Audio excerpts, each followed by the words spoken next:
Halo Penakilas, saya sedang berada di sidang putusan terhadap DP Rumah HM, aktivis Kota Paru di Pengadilan Negeri Jakarta Selatan.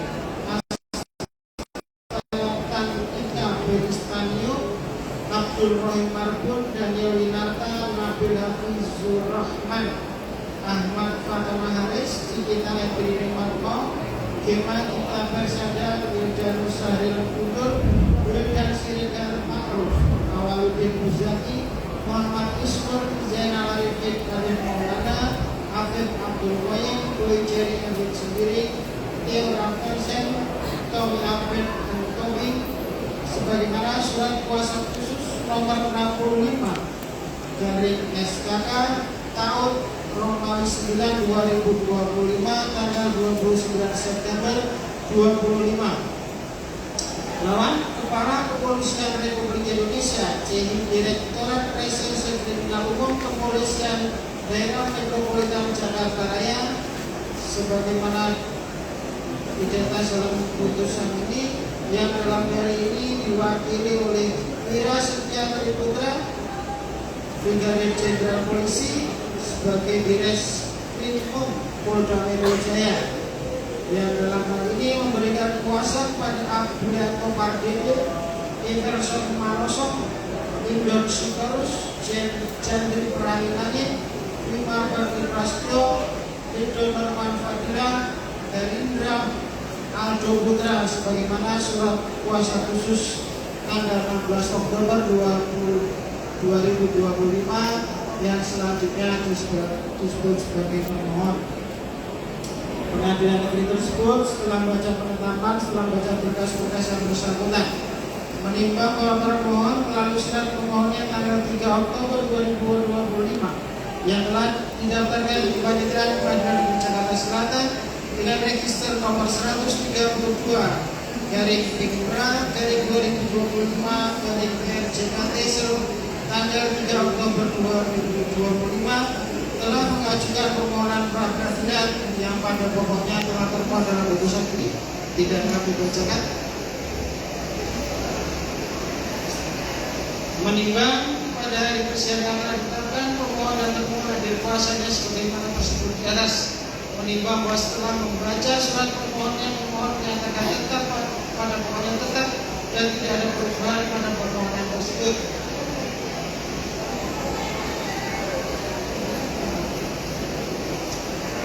Menimbang bahwa ada permohonan pra-peradilan yang diajukan oleh pemohon tersebut, termohon telah mengajukan jawaban yang pada pokoknya telah termuat dalam putusan ini.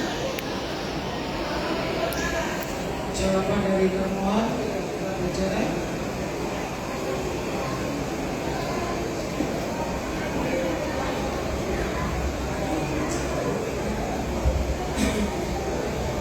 Menimbang terhadap jawaban termohon, pemohon mengajukan tanggapan dan terhadap tanggapan tersebut, termohon juga telah mengajukan tanggapannya pada persidangan pada 20 Oktober 2025. Menimbang bahwa untuk membuktikan permohonannya, pemohon telah mengajukan bukti surat yang diberikan dari 1 sampai dengan P5 sebagaimana telah termuat dalam putusan ini.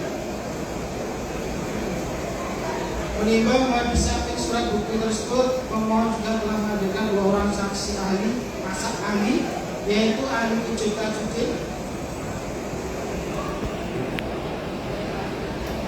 dan ahli Ferry Amsari.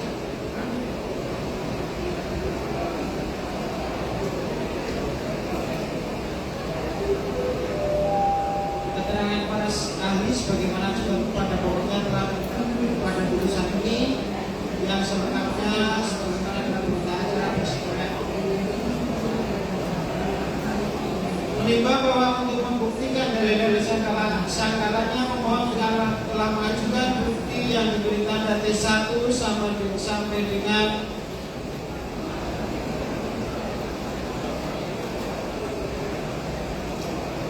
bukti yang diberikan dari K106. Menimbang bahwa termohon juga mengajukan ahli di persidangan, keterangan ahli sudah telah termuat pada pokoknya di putusan ini, yang selengkapnya juga termuat dalam berita acara persidangan yang merupakan satu kesatuan yang tidak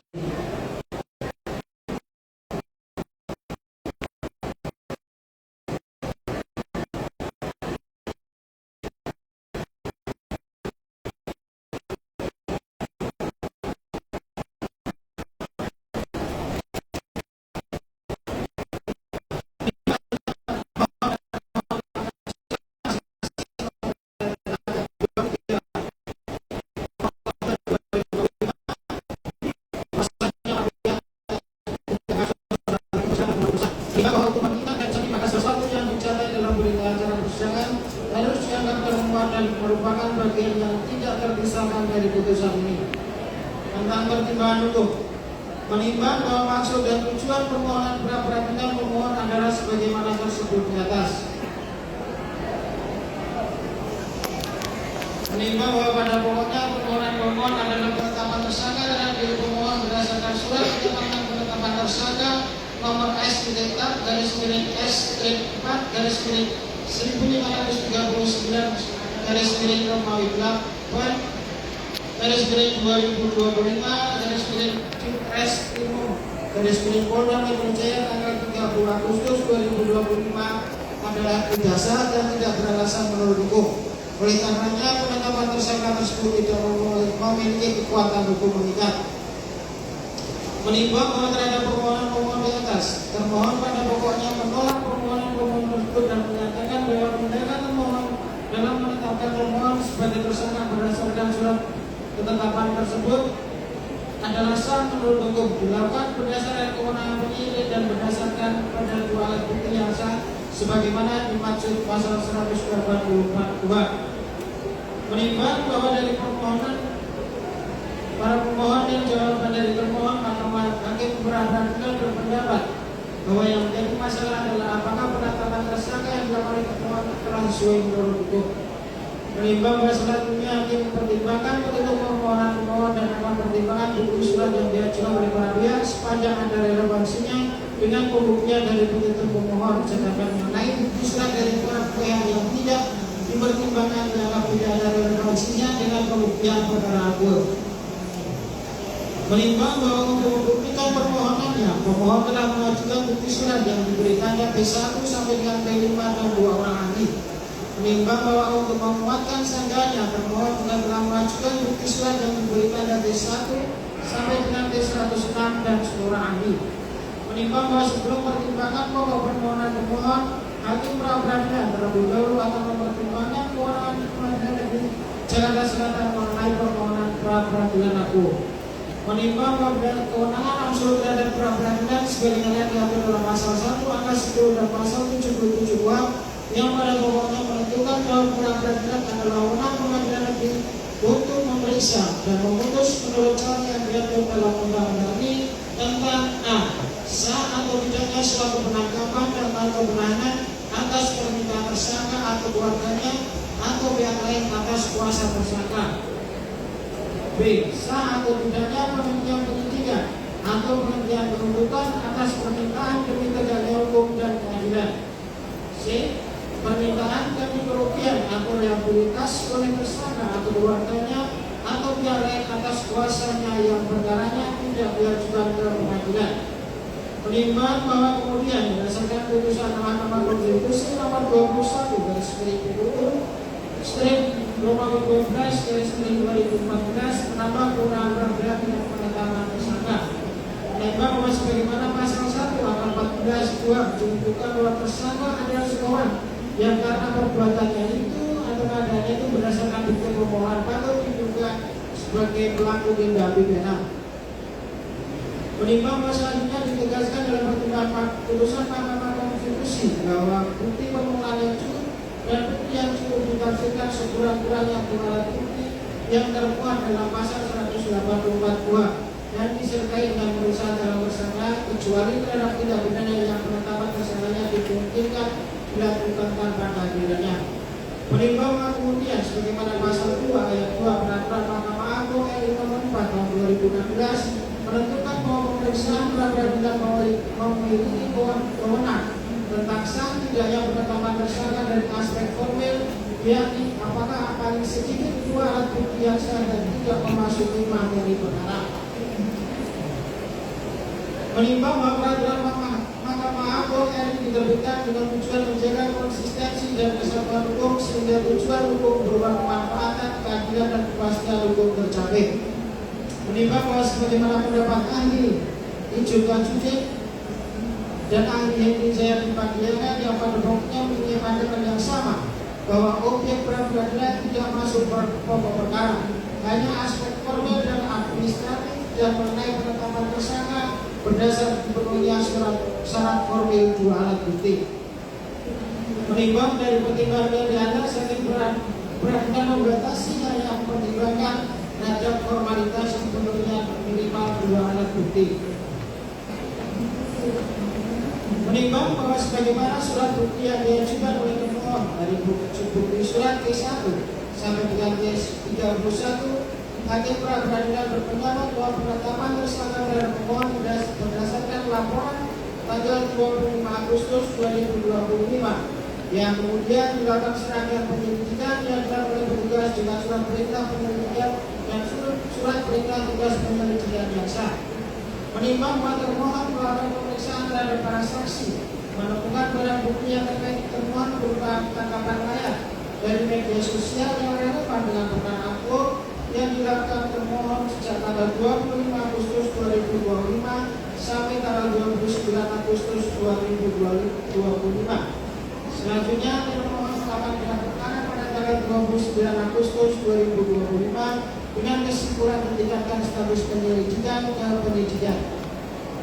Menimbang bahwa dari bukti surat D32 sampai dengan D56, hakim pra peradilan berpendapat bahwa termohon melakukan penyidikan dengan petugas yang bertugas berdasarkan surat perintah penyidikan, surat perintah tugas penyidikan.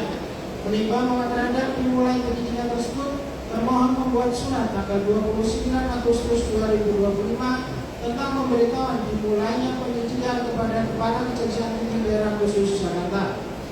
Menimbang bahwa pemohon dalam penyidikan telah melakukan pemeriksaan para saksi pada tanggal 29 Agustus 2025 sampai dengan tanggal 30 Agustus 2025. Menimbang bahwa kemudian termohon melakukan pengumpulan barang bukti dilanjutkan dengan penyitaan yang disetujui oleh Pengadilan Negeri sebagaimana bukti surat T57 sampai dengan T83. Menimbang bahwa kemudian termohon melakukan pemeriksaan terhadap ahli dan melakukan gelar perkara sehingga menetapkan pemohon sebagai tersangka sebagaimana bukti T84 sampai dengan T88.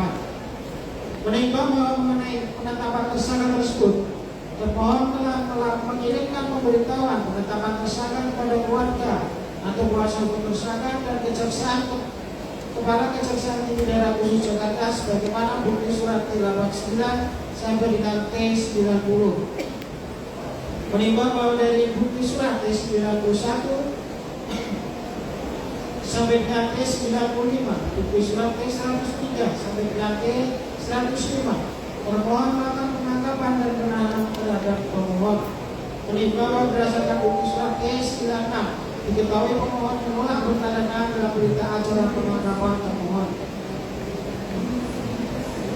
Menimbang bahwa dari surat bukti T97 diketahui termohon telah menyampaikan pemberitahuan penangkapan pemohon kepada keluarganya.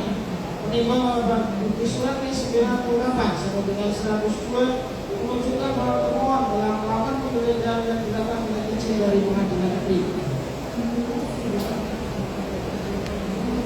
Menimbang bahwa dari bukti surat T106 diketahui bahwa termohon telah melimpahkan pengiriman berkas perkara atas nama tersangka David Umar Hendrik Mansyah dan kawan-kawan kepada Kejaksaan Tinggi DKI Jakarta. Menimbang bahwa dari bukti surat yang diajukan oleh pemohon di atas, hakim pra peradilan berpendapat bahwa penetapan tersangka terhadap pemohon berdasarkan dua alat bukti yaitu saksi dan ahli. Menimbang bahwa hakim pra peradilan berpendapat bahwa dalam mendapatkan dua alat bukti tersebut terdakwa telah melakukan perbuatan-perbuatan sebagaimana tersebut dalam bukti-bukti surat yang diajukan oleh termohon tersebut di atas dengan berdasarkan pasal 1, angka 1, 2, 4, 5, 16, 17, pasal 4, pasal 5, pasal 6, pasal 7, pasal 8, 9, 2 dan Perkap nomor 6 tahun 2019 tentang penyidikan tindak pidana. Menimbang bahwa oleh karena dalam perolehan alat bukti yang dilakukan oleh petugas yang berwenang dan dilakukan sebagaimana aturan yang mengaturnya, maka terhadap alat bukti yang diperoleh oleh termohon tersebut di atas adalah alat bukti yang sah sebagaimana pasal 184 KUHP. Menimbang bahwa dengan dipenuhinya dua alat bukti yang sah di atas, maka terjadi persoalan dalam permohonan pra peradilan aku, yaitu penetapan tersangka terhadap pemohon telah sesuai dengan hukum, oleh karena cukup beralasan untuk menolak permohonan pemohon dalam petitum angka 2. Menimbang bahwa oleh karena petitum yang lain dan selebihnya berkaitan dan tergantung pada petitum angka 2 tersebut, maka petitum yang lain dan selebihnya juga ditolak. Menimbang bahwa oleh karena permohonan pra peradilan pemohon ditolak untuk seluruhnya, maka pemohon dibanding biaya perkara yang biaya yang timbul dan hari yang jumlahnya akan ditentukan dalam halaman ini memperhatikan pidana mengadili. 1. Menolak permohonan pemohon pra peradilan untuk seluruhnya. 2. Membuatkan biaya perkara kepada pemohon sejumlah nihil. Demikian terhadap pemeriksaan perkara nomor 132 telah sampai pada putusannya. Oleh karena itu perkara nomor 132 dinyatakan selesai dan sidang ditutup. Bebaskan kawan kami. Bebaskan. Bebaskan kawan kami. Bebaskan. Protes adalah hak. Protes bukan kriminal. Bebaskan kawan kami. Bebaskan. Bebaskan kawan kami. Bebaskan.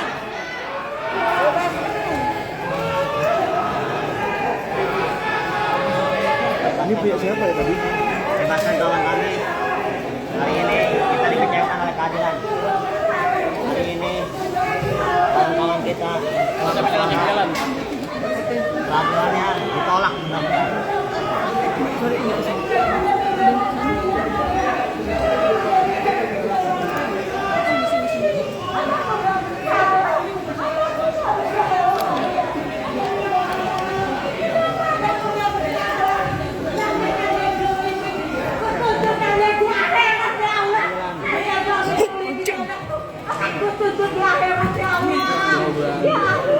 Ke bawah gue.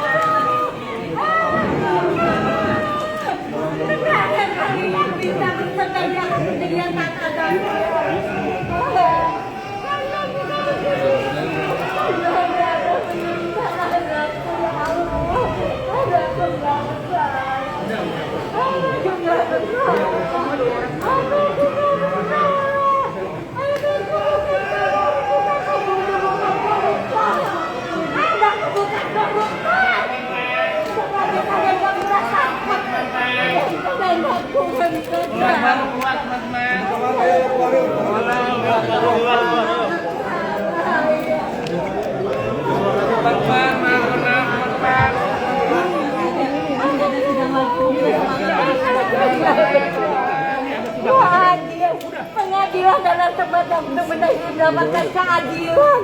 Ternyata aku nggak dapat di sini, ayah. Dapat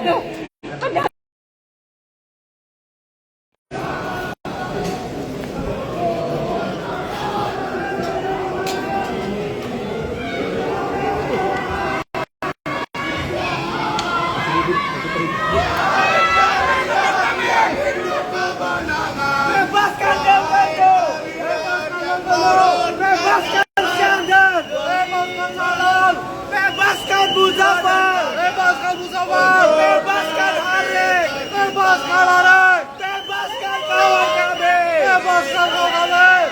Bebaskan kawan kami! Bebaskan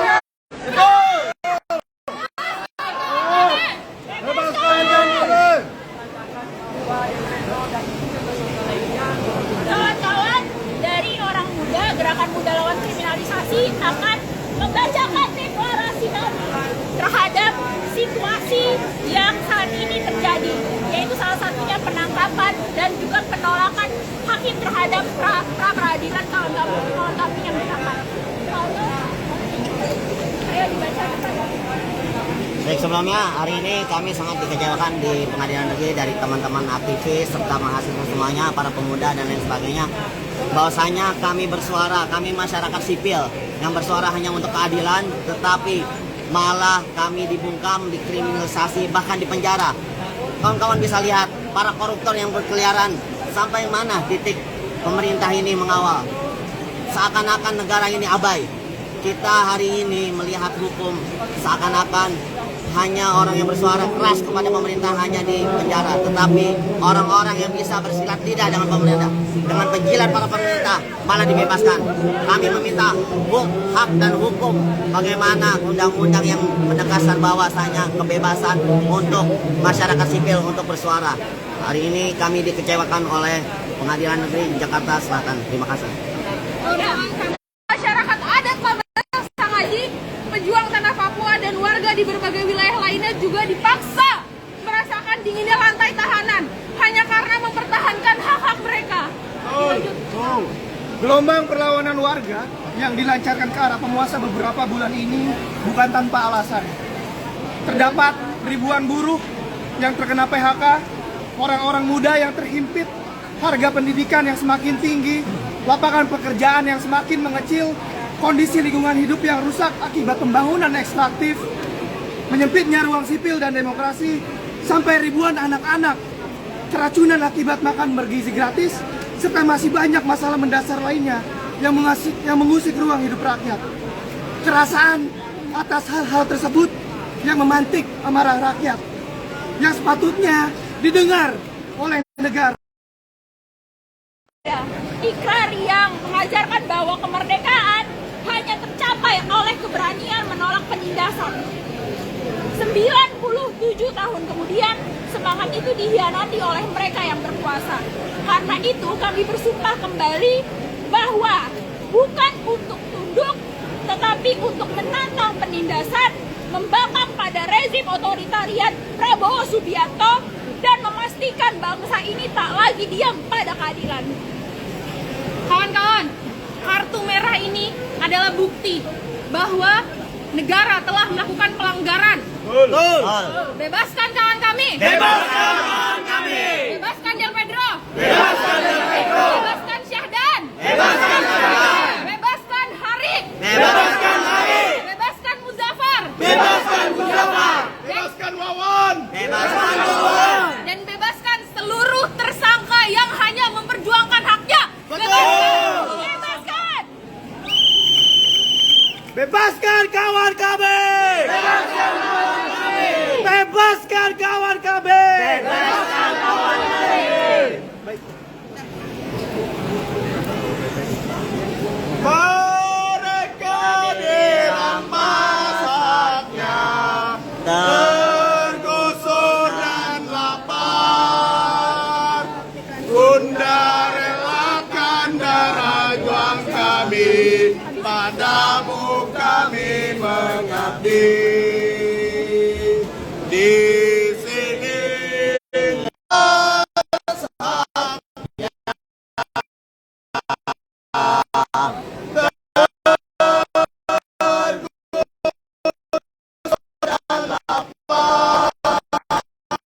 Bunda darah juang kami untuk membebaskan rakyat.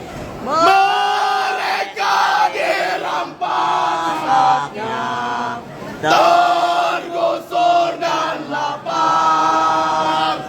Bunda relakan darah juang kami, padamu kami mengabdi. Bebaskan kawan kami. Bebaskan kawan kami. Bebaskan seluruh tahanan politik. Bebaskan seluruh tahanan politik. Hidup mahasiswa. Hidup mahasiswa. Hidup rakyat yang tertindas. Hidup rakyat yang tertindas. Hidup perempuan yang melawan. Hidup perempuan yang melawan. Makin ditekan, makin melawan. Oke, terima kasih. Jadi Penepelas tadi baru saja digelar sidang peradilan sidang putusan terhadap Del Pedro Maharahen, aktivis Del Pedro Lokataru yang permohonan pembatalan status tersangkanya ditolak oleh Pengadilan Negeri Jakarta Selatan. Tadi disebutkan bahwa penolakan ini berdasarkan bahwa hal yang dilakukan oleh termohon alias pihak kepolisian atau Polda Metro Jaya itu sudah sesuai prosedur menurut hakim begitu.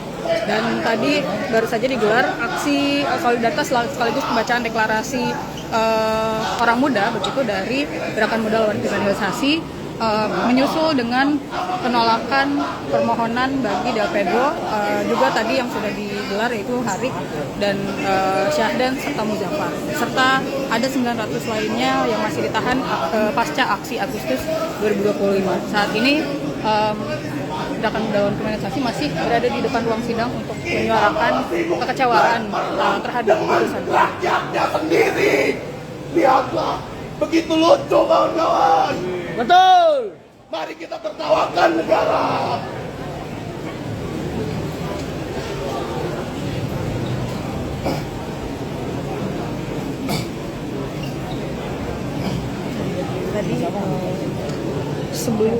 ini juga sudah digelar sidang putusan terhadap Tarik Anhar untuk di bidang reserse kriminal umum dan juga siber begitu, dan keduanya mengalami penolakan juga dari hakim pada pagi hari ini sehingga menimbulkan protes tentunya dari gerakan relawan organisasi serta masyarakat sipil yang hadir untuk bersolidaritas, serta sempat terjadi dorong-mendorong atau didorong paksa oleh Pamdal serta kepolisian ketika masyarakat sipil yang bersolidaritas membentangkan poster di depan ruang sidang setelah sidang ditutup begitu.